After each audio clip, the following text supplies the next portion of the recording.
Dalawang babae lang ang mahalaga sa buhay ng dalagang si Carmina. At walang iba kundi ang kanyang ina at kapatid. Sa pamilya niya umiikot ang kanyang mundo. Kaya handa siyang gawin ang lahat, mapasaya lamang ang mga ito. Bunso si Carmina, pero dinaig niya pang isang ate sa kapatid niyang si Nadia. Mas lalo namang lumabas ang pagiging matapang ng dalaga nang umuwi isang araw si Nadia na umiiyak habang may pasa sa gilid ng kanyang labi. Ate, anong nangyari dyan sa labi mo? Sinong may gawa niyan? Tanong agad ni Carmina sa kapatid at sinundan ito sa kwarto. Oh no, wala. Huwag mo na akong lalahanin, Carmina. No, hindi. Sinong may gawa niyan? At anong nangyari sa iyo?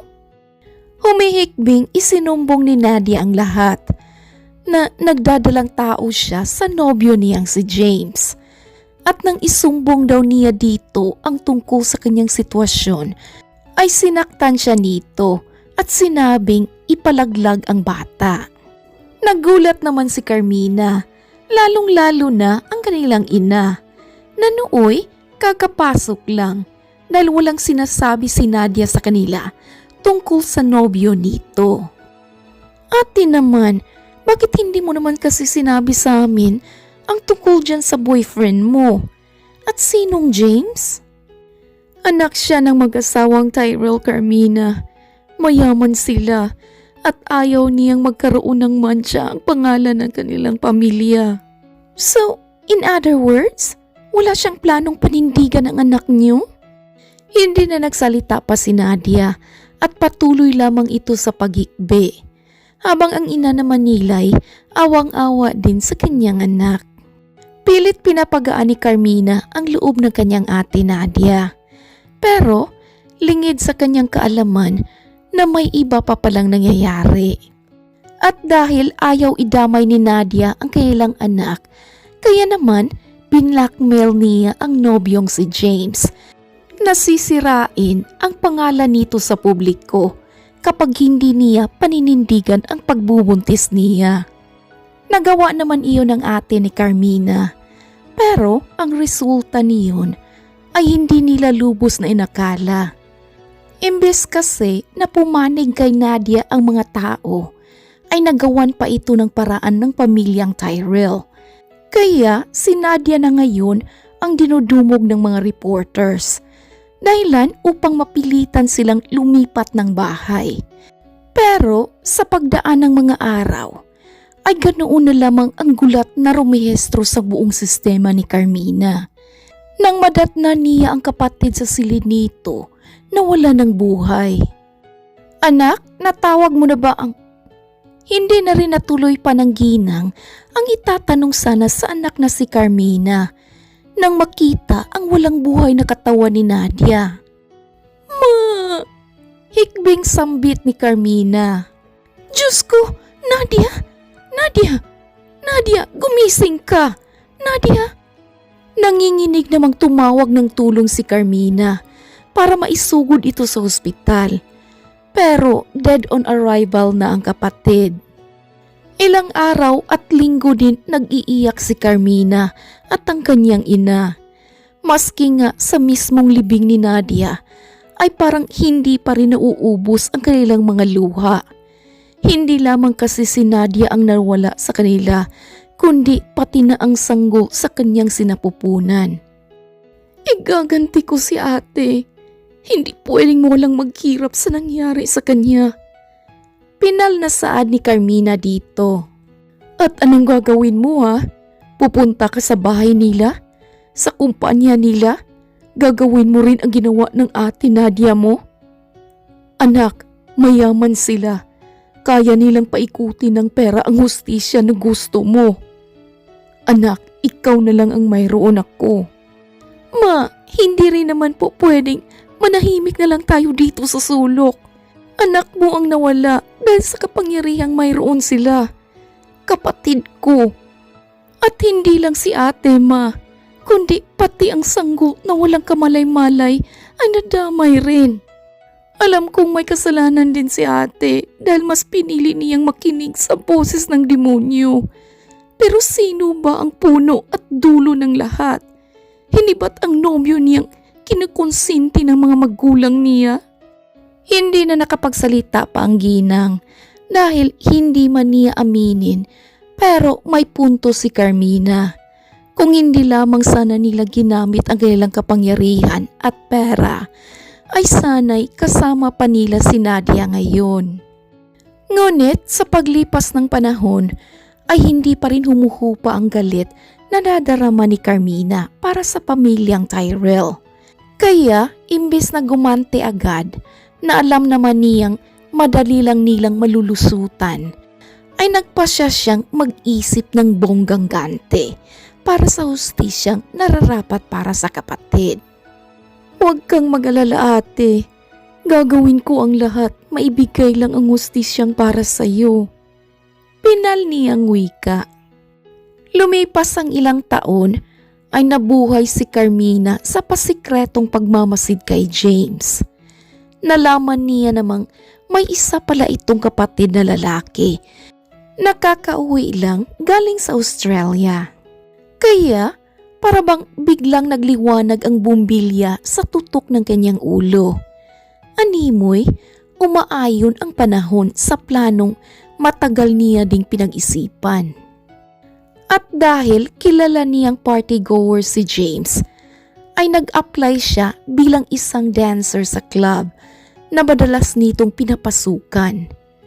Maganda, sexy, at kaakit-akit ang hulma ng katawan ni Carmina.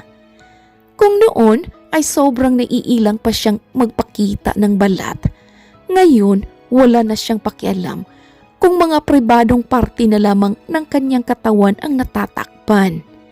Basta't ang importante sa kanya, makuha ang atensyon ni James. Anak, sigurado ka na ba sa gagawin mo? Ay, Diyos ko, parang hindi ko kayang nakikita ka ng ganyan. Mangiyak-ngiyak na sambit ng kanyang ina. Ma, ilang taon ko na din po itong pinlano. Napag-usapan na din po natin to. Kaya please, huwag niyo na akong pigilan. Pinal niyang wika at umalis na. Pagdating sa club ay saktong malapit na ang torno niya. Kaya nag-retouch muna siya't mas ipinakita pa ang sexy niyang katawan para tiyak na i-table siya ni James. 5 minuto na lang ay sasalang na siya nang maisip niyang sumilip muna. Ngunit, imbes si James ang makita ng dalawa niyang mata, ay napangisi pa siya nang makitang ang kapatid nitong galing sa Australia ang naroon. Kung saswertihin ka nga naman bakit nga pa si James lang ang target ko? Kung pwede ko namang dalawahin? Bulong niya sa sarili. Nang tawagin naman ang kanyang pagkakakilanlan bilang isang club dancer, ay paglabas pa lamang niya'y agad niya nang binunggahan ang pagsayaw. Sa iisang direksyon lang nakatitig ang kanyang mga mata. At walang iba kundi sa binatang kapatid mismo ni James. Hindi naman mapigilan ni Jared na hindi mapariak sa ginawa ng isang dancer sa entablado na nooy nakatitig pa ng malagkit sa kanya. Ramdam niya ang paggising ng kanyang alaga sa ibabang parte ng kanyang pagkatao. Kung ilang beses na rin siyang napalunok ay hindi niya na mabilang. Basta't labis-labis ang atraksyon niya sa babaeng nasa harapan. Oh, Mr. Jared Tyrell, salamat naman at naparito ka. Nasaan ang kapatid mong si James? Himala at absent siya ngayon. May bago pa naman kaming star dancer. Uwi ka agad ni Mother Mimi nang makalapit ito sa binata. Oh, may hangover pa po si James. By the way, oo nga, she's really great on stage. Oh yeah? Type mo ba iyan, Jared? Kung gusto mo, pwede mo naman siyang i-table after ng performance niya. Oh no, no thanks Mother Mimi. I'm not like my brother. I'm just here to have fun. Yun lang po yun. Pagtanggi niya dito. Tatango-tango naman si Mother Mimi bilang tugon. Maya-maya lang ay nayanig nga ang buong lugar nang makarinig sila na may mga pulis. May nag-raid pala sa club na iyon dahil bawal na ang mga ganoon club doon mismo sa kanilang lugar. Wala namang ibang naiisip si Jared kundi kuhanin ang dalagang nasa entablado pa rin at nakatunganga. Samantalang si Carmina na may parang natuod na sa kanyang kinatatayuan. Bumalik lamang siya sa wisyo nang lapitan siya ng isang matipunong lalaki at ipasuot nito ang jacket niya sa kanya. Tara na, lumabas na tayo. Rinig niyang wika pa ng binata sa kanya. Mas lalo namang nakaramdam ng takot si Carmina nang lapitan sila ng mga pulis. Nabaling ang tingin niya sa binatang kasama at kitang-kita ng dalawa niyang mata ang pag-abot nito ng pera sa pulis. Here, I'm Jared Tyrell. This girl is a friend of mine. Let us out. Tumango naman ang pulis at hinayaan na silang makalabas. Tiimbagang namang napasunod ang dalaga sa mga hakbang ni Jared at inis niyang naisip na iba talaga ang nagagawa ng pera. Kaya nitong paggalawin sa ibang direksyon ang isang tao. Pero kahit ganoon pa man, naging blessings in disguise pa rin iyon kay Carmina dahil hindi siya nakulong. Ayaw niya pa namang mag-alala ang ina. Agad binuksan ni Jared ang kanyang sasakyan kaya sumakay na agad si Carmina. Kung saan sila pupunta ay hindi niya alam pero nakakasiguro siya na pupunta sila sa motel. Well, sino ba namang manok ang tatanggi sa palay? Ngunit nanlaki pa ang mga mata ng dalaga nang ihinto ni Jared ang kotse sa labas ng simbahan. Wait, why are we here? Hindi mo ba ako dadalhin sa motel? Tanong agad ni Carmina sa kanya, dala na rin ng pagkadismaya. What? Of course na. Hindi ko kasi alam kung saan ka ihahatid eh. Kaya I stop here. Saan ba kita ididiretso? What? Seryoso ka? Nagpapakipot ka ba? No, I'm not. Wala naman talaga akong balak na. Ngunit hindi na natuloy pa ni Jared ang ibig pa sanang sasabihin nang sunggaba na siya ng halik ni Carmina. Wala kang balak sa akin? Well, ako meron. Kaya sige na, pumunta na tayo sa motel at ako na ang bahalang magpainit sa buong gabi mo. Hindi alam ni Jared pero napasunod siya ng dalaga. Nagpunta nga sila sa may pinakamalapit na motel at medyo nagulat pa siya nang makitang ang dalaga na mismo ang humarap sa mga staff na naroon para makakuha ng kwarto. Bumalik lamang siya sa kanyang sistema nang humarap na si Carmina sa kanya at ipakita ang susi ng magiging kwarto nila. Hey, ano na? Tutunganga ka lang ba dyan? Let's go! Untag nito at nauna na sa itaas. Nahihiyang napasunod naman si Jared at nang makapasok na sila sa loob ng kwarto ay doon na muling sinunggaban ni Carmina ang binata. Noong unay, ayaw pa sanang tunugin iyon ni Jared. Pero nang unti-unti na siyang nadadala sa mga galaw ng dalaga, ay bumigay na rin siya. At nang gabing iyon din mismo ay may nangyari sa kanilang dalawa.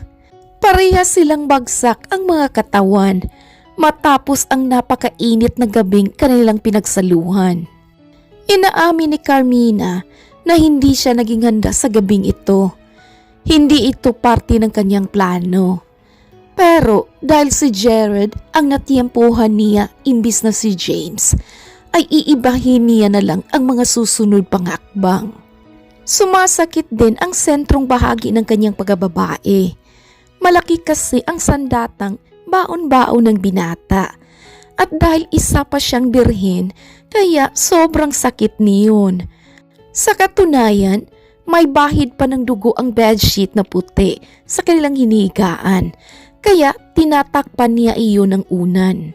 Hindi niya naman maiwasang hindi mapahikbi nang siya'y magmulat ng madaling araw. Sa isip niya ay, ganito ba talaga kahirap makahanap ng hustisya sa mga taong katulad niya?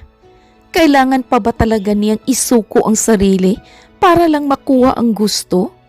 Lingid sa kanya ay nagising rin si Jared at narinig nito ang mahihina niyang hikbi.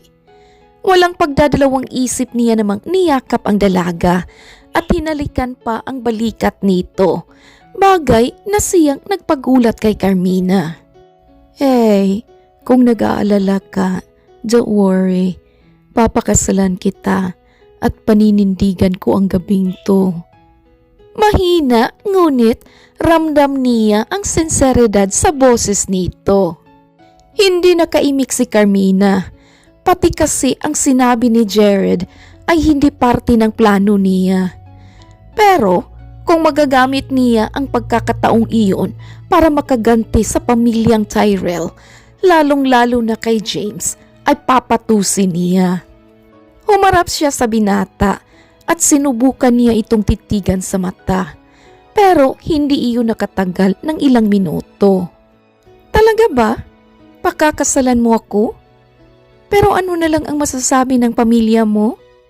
Na magpapakasal ka sa isang dancer sa club? Mababait sila and I'm sure matatanggap kanila. Ayoko namang mag-take advantage sa iyo porket ikaw ang naunang gumawa ng galaw. I will marry you. Kung ang iba siguro'y kikiligin sa winika ni Jared. Pero si Carmina, wala siyang kilig na nadarama, kundi isang oportunidad. Oportunidad na ayaw niyang palampasin. Kinabukasan nga, pagkaalis nila sa motel, ay dumiritso na sila sa mall para bilhan ng mga bagong damit si Carmina. Ipinakilala niya rin ang sarili niya bilang si Mina. Masakit pa man ang buong katawan niya dahil sa naganap na gyera kagabi. Pero hindi niya na iyon ininda dahil ngayon niya na sisimulan ang pangalawang hakbang sa bagong planong kanyang iniisip. Jared, masyado namang yatang mahal ang mga damit dito. Kunwaring pag-aalangan pa niya. Mamili ka pa dyan ng marami. Huwag mo na ring tingnan ang presyo para hindi ka na ma-stress dyan. Ako na ang bahala. Iyon naman ang ginawa ng dalaga. Kaya pagkatapos nilang bayaran ang mga damit, ay isinuot agad ni Carmina ang isang damit na napili niya at ginawang light ang kanyang makeup. Gumayak sila muli at dumiretso sa mansyon kung saan nakatira ang binata. Pagdating ay gulat na gulat pa ang Don at Donya nang makitang may kasamang babae si Jared. Oh my gosh, iho! Finally! May inuwi ka ring girlfriend dito sa bahay natin. Gosh, akala namin ng daddy mo wala ka ng chance. You surprise us. Masayang usal ng Donya. Actually, Mom, Dad, this is Mina. Magiging honest na ako sa inyo sa background niya. Pero she's a club dancer. Club what? Oh, I'm sorry. Oh, Manang, pwede bang dalhin mo muna itong bisita natin sa may hardin? At magprepara ka na rin ng snacks for her. Pagtawag ng Donya sa kasambahay. Nang sila na lang ay doon na nasapo ng Donya ang kanyang ulo. What on earth is going on with you, Jared? Nagmamadali ka ba? Na-pressure ka ba namin ng daddy mo? Ma'am, may nangyari po sa amin kagabi ni Mina. And as a man, gaya na rin po ng turo ni Dad sa akin. Paninindigan ko po siya. I will marry her. Okay, iho. Pero kailan mo lang ba siya nakilala? 2 days ago? 3 days ago? Oh, last night po, Ma'am. What? Oh my gosh, Jared. Tunay ngang binigla mo kami ng daddy mo. Sweetheart, it's okay. Hayaan mo ang anak mo sa gusto niyang gawin. After all, wala siyang naging bad record sa akin. Alam kong alam niya ang ginagawa niya. Very good, son. Alam kong sooner or later ay mamahalin niyo rin ang isa't isa. Napangiti naman si Jared dahil kilalang kilala niya na ang mga magulang. Alam niyang papayag ang mga ito sa gusto niya. Napag-usapan naman agad nila ang kasalang magaganap para sa dalawa. Nakilala na rin ng personal ni Carmina ang main target niyang si James, na nooy nagbibigay pa ng idea kung ano ang magandang gawin sa kasal. Nang magpaalam naman itong pupunta sa kitchen, ay ilang minuto lang ang pinalampas ng dalaga at sinundan na ito. Jared, excuse me, iinom na muna ako ng tubig ha. Nanunuyot na kasi ang lalamunan ko eh. Paalam niya dito na siyang tinanguan naman ni Jared. Nagpang-abot nga silang dalawa ni James sa kusina.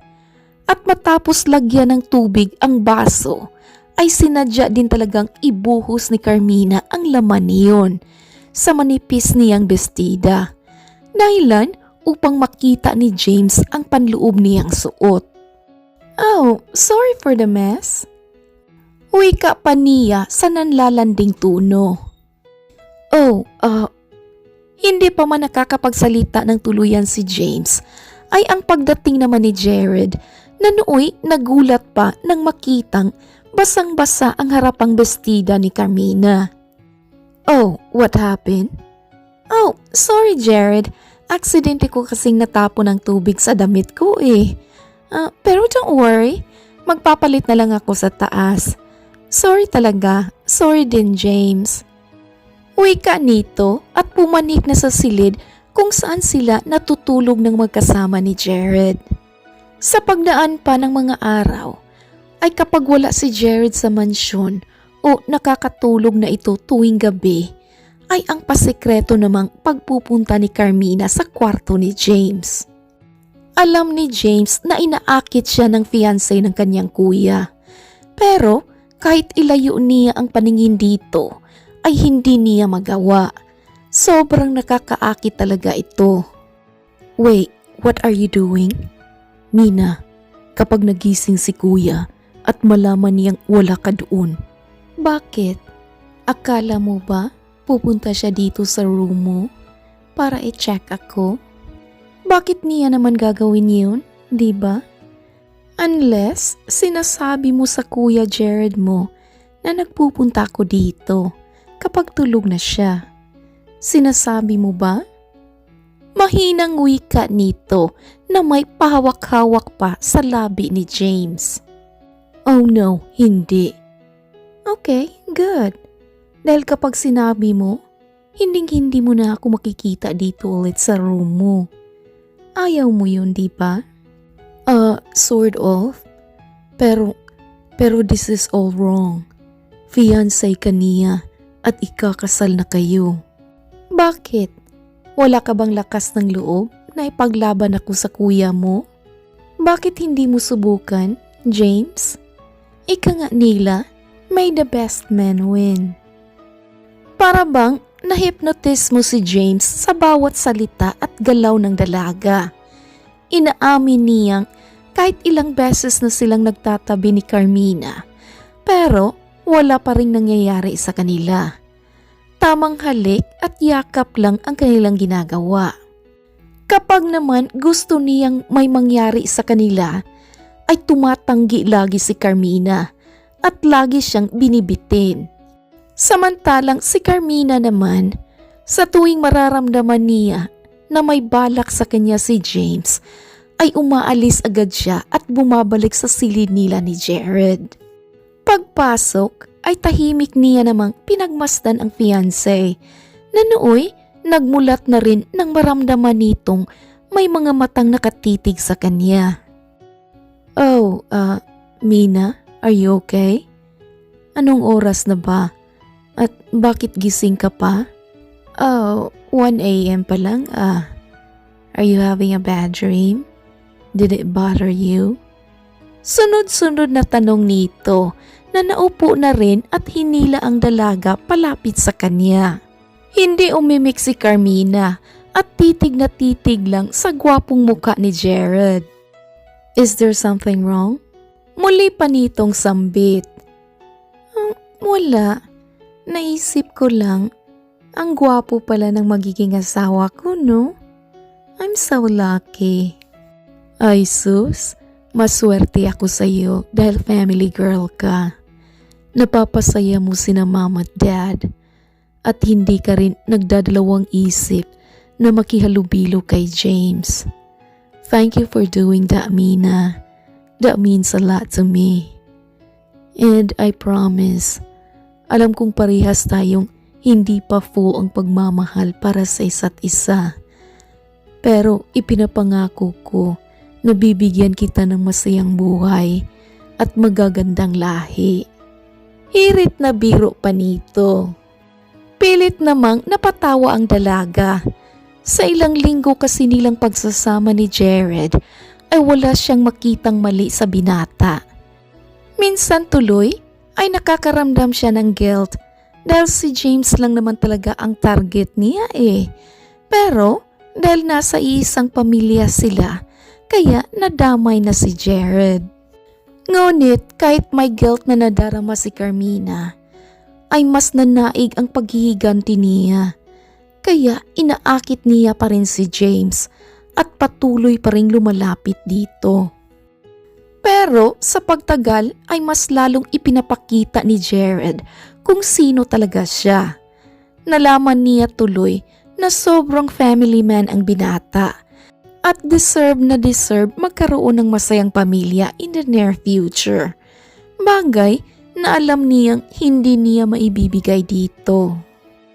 Love, ilang days na lang at kasal na natin. Are you excited? Bukas din o baka sa susunod na araw ay i-deliver na dito ang gown and suits natin. Masayang wika ni Jared sa fiancé. Ikaw ba, excited ka? Pabalik tanong naman ni Carmina sa binata. Of course, I told you papakasalan kita. Jared, pwede bang magtanong? Bakit nga ba tayo umabot sa ganito?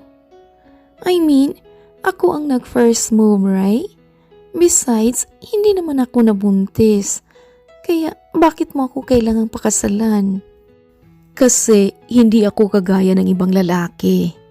May nangyari sa atin, kaya paninindigan ko yun. Iyon ang pangaral lagi sa amin ni Dad. Sa sinabing iyon ni Jared, ay doon na kumulo ang dugo ni Carmina. Alam niya kasi na hindi iyon ang ginawa ni James sa ate Nadia niya. Kaya naman, hindi na rin siya nakatiis at naitanong na rin iyon sa fiancé. Really? Ano yung nasagap kong info before? Na may naging issue daw si James sa ex-girlfriend niya? Oh, so alam mo na ba to before? O ngayon lang? Oh, ngayon lang. Of course, kailangan kong malaman ang background ng family ng magiging asawa ko, diba? Pagpapalusot niya. Well, my point ka. Wala rin naman akong balak na itago yun. Dahil kahit isearch mo yan sa internet, makikita mo talaga yun. Ang pagkakaalam ko kasi, nalaman ni James na hindi siya ang ama ng dinadala ng girlfriend niya. I forgot her name. It's Nadia. What? Hindi siya ang ama? Bakit? Akala ko ba siya ang boyfriend? At ngayon, pagkatapos may nangyari sa kanila, ay hindi niya na paninindigan ang babae? Wait, bakit ba masyado kang interesado sa ex-girlfriend ni James? I mean, sa naging issue niya before? Ilang years na ang lumipas at ang lahat naka-move on na. You have no idea, Jared. Pardon? Oh, I mean, wala. Wala naman. Natanong ko lang sa'yo. Alright, sige, magpapahinga na muna ako. Ikaw din. Pag-iwas niya sa binata. At dumating na nga ang araw ng kasal nila ni Jared.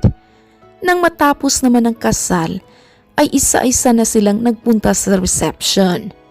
Ngunit, mga ilang sandali lang ay agad namang nagpaalam si Carmina sa asawa dahil sumasakit daw ang tiyan niya. Are you sure you're okay, love? Gusto mo bang samahan kita umuwi? Oh no, no thanks Jared. Kaya ko pa naman eh. Babalik din ako agad. Magbabanyo lang ako. Tumango naman si Jared bilang pagtugon. Kaya nag-excuse na rin si Carmina sa iba pang bisitang naroon at nagpunta sa likod. Tinext niya naman agad si James kung saan sila magkikita at nang dumating ito ay doon na nito sinunggaban ng halik ni Carmina. What in the world? Iba ka rin ha? Umiiwas na nga ako eh, lalo na't kasal na kayo ngayon ni kuya. Pero ikaw pa rin tong paramdam ng paramdam. This will be the last, Mina. Nakukonsensya na ako kay kuya. Oh, talaga? Ayaw mo bang mag-away kayo ni Jared? Oo naman, malaki ang naitulong nun sa akin. Well, if that is, since huling araw na nga to sabi mo, then gawin mo na ang lahat sa akin ngayon. Are you serious? Dito ba talaga? Oh yeah, walang pupunta dito. They're all having fun. At iyon na nga ang ginawa ni James. Pero habang pinapaulanan niya ng halik si Carmina, ay doon na nga niya pasikretong kinuha ang kanyang cellphone at tinext si Jared na pumunta doon. Sinadya niya talaga iyon para magpang-abot silang tatlo at mag-away ang magkapatid. Parte iyon ng kanyang plano. Maya-maya pa'y dumating na nga si Jared, pero ganoon na lamang ang gulat ni Carmina nang makitang walang reaksyon sa mukha ng asawa. Kaya doon na siya napabitaw kay James. Kuya, sambit ni James. Jared, uwi ka na rin ni Carmina. Gusto kong magalit sa nasaksihan ko, pero naalala ko, ikaw nga pala si Carmina Santos, as known as Mina Ferrer. Ikaw ang kapatid ni Nadia na ex-girlfriend ng kapatid ko. Uy ka nito. Umurong ang dila ni Carmina ng mga sandaling iyon. Gulat na gulat rin ang rumehistro sa mukha ni James dahil sa nalaman. Alam kong ginagawa mo to para makakuha ng answer and justice kasi akala mo kami ang mali at tama ang ate mo. Pero since nandito na rin naman tayo at nasa harapan mo na si James, itanong mo na ang lahat ng gusto mong itanong sa kanya. Doon na nga naikuyom ni Carmina ang kanyang kamao at tinitigan ng masama ang magkapatid. Bakit? Willing kayong pagtakpan ang isa't isa? Mina, kakampi mo ako dito. But it doesn't mean na papayag akong paratangan mo ang kapatid ko. Go ask him. Nabaling naman ang paningin ni Carmina kay James na nooy maluwa-luwa na rin, kaya doon niya na ito tinanong. Alam mo bang nagpakamatay ang ate ko dahil sa iyo at sa pamilya mong kumukonsinti sa kasalanan mo? Pati ang anak niya, ang baby niyo nawala. Look, I'm in shock right now, Mina. Pero sasagutin ko pa rin ang tanong at paratang mo. Hindi ko alam yan. Basta noong nagkakagulo na, sinubukan kong pumunta sa inyo. Pero wala na kayo doon. At hindi ko rin makontak si Nadia. I love her. At maniwala ka man o sa hindi, minahal ko talaga ang kapatid mo. Sinungaling! Minahal mo pero pinabayaan mo. Hinayaan mong pagpiyastahan ng press. Hindi naman sana mangyayari yun eh. Kung sana'y pinanindigan mo lang ang ate Nadia ko. Iyan ba ang istoryang sinabi niya sa'yo? Kasi hindi iyan ang totoo. Wala akong idea na buntis siya noon. Bigla niya na lang akong hindi kinakausap na parabang may problema siyang ayaw sabihin sa akin. At nang sumugod siya bigla sa kumpanya nang wala akong alam, iyon na ang muli at huling pagkikita namin. Sinabi niyang she's pregnant with my baby. Paano ko bang paniniwalaan yun, Mina? Walang nangyari sa aming dalawa. Oo, party goer ako. At medyo bastos as you say. Pero nirerespeto ko ang ate mo. At natigil ako sa lahat ng bisyo ko nang magkakami. Binago niya ako. Pero alam mo ba kung ano ang worst? Hindi siya sa opisina ko noon sumugod, kundi mismo sa boardroom kung saan ka-meeting ko ang ibang board members. Sinubukan ko siyang pakalmahin pero nagwawala siya. And said, if hindi ko daw panindigan ang baby, masisira ang pangalan ng pamilya namin. Paano ko nga paninindigan Walang ang nangyari sa amin. Sinungaling! Sinungaling ka! Sigaw ni Carmina. Go on, sabihin mo lang ang gusto mong sabihin, Mina. Basta iyan ang totoong kwento. At ngayon ko lang din nalaman na wala na si Nadia. Ni hindi ko nga alam na may kapatid pala siya Handa naman sana akong humarap sa mga magulang niyo, pero ang dami niyang alabay. Now, if you really want to know the whole truth, may lagi siyang sinusulatan na notebook, kulay pula. I think that's her diary. Hanapin mo yun at doon mo malalaman ang lahat if ever may sinulat man siya doon about her pregnancy. Hindi na iyon pinakinggan pa ni Carmina at umalis na sa lugar. Sinubukan pa siyang habulin ni Jared pero wala na siyang pinakinggan. Dumiritso siya sa bahay nila at umiiyak sa kanyang silid. Kinatok naman siya ng ina. Awang-awa naman ang ginang kaya doon niya na sinabi ang lahat. Wala na sanang balak pa si Carmina na seryosohin ang sinabi ni James. Pero hindi talaga siya pinatulog nito. Kaya nagpunta siya sa silid ng yumaong kapatid at hinanap ang pulang kwaderno. Sa di malaman na dahilan ay parang may bumubulong sa hangin na subukan niya itong tingnan sa ilalim ng kama. At naroon nga ang pulang kwaderno na nakabalot pa.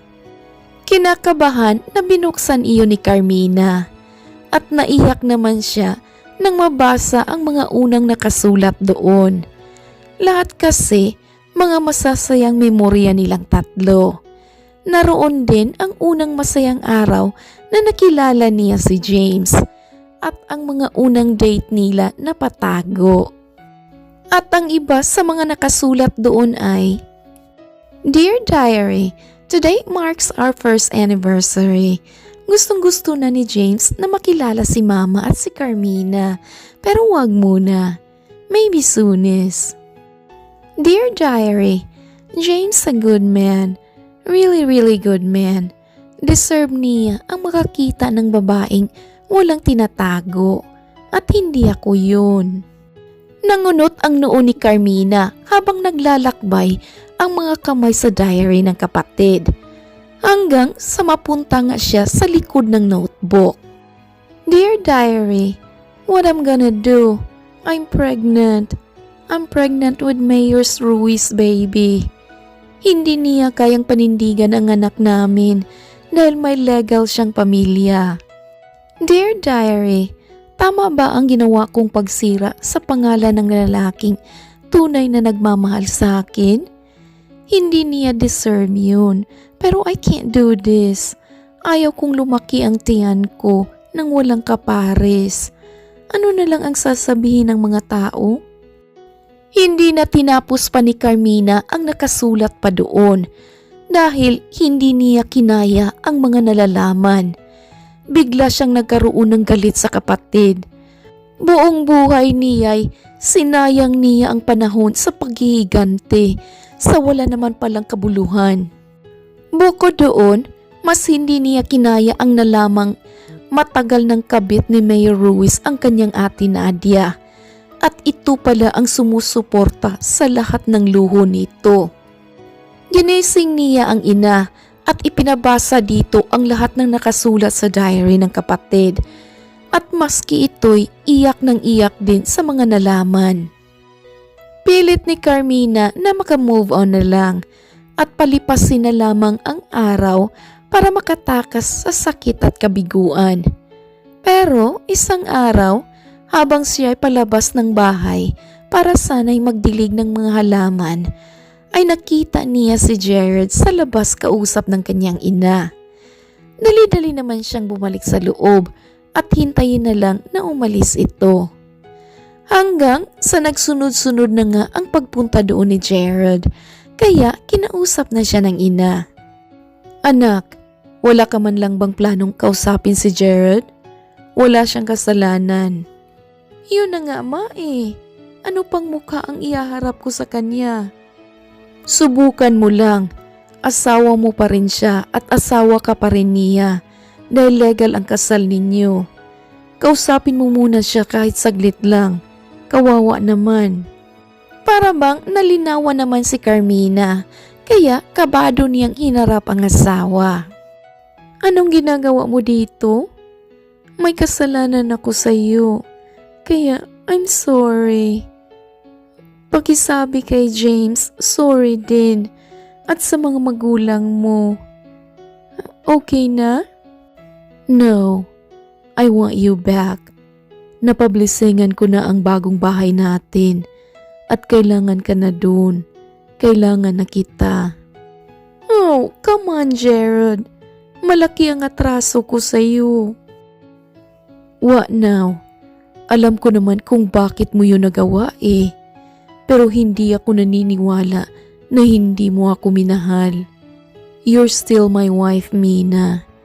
At kahit masakit sa akin ang ginawa mo, I'm willing to accept it. Kaya please, come back. Pero hindi ko pa alam kung kailan mangyayari iyan, Jared. Okay lang, maghihintay ako.